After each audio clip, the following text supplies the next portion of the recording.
Kwingineko mtazamaji, ni kwamba wafanyabiashara na wakulima katika kaunti ya Nakuru watanufaika pakubwa na mpango wa uboreshaji miundombinu ya masoko unaolenga kuimarisha na kunawirisha biashara ndogo ndogo kote nchini.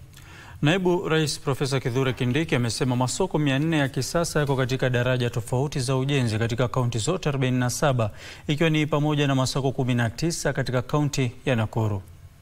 Ujenzi wa masoko mawili zaidi katika kaunti hiyo utaanza baadaye mwaka huu kuwashughulikia wafanyabiashara zaidi. Nakuru County kwa jumla tuko na soko ile, tumeanza kujenga soko 19 na tutatangaza zingine 2 zifike 21, kuhakikisha katika kila sehemu ya uwakilishi bunge katika kaunti hii kuna masoko 3, 2, 4.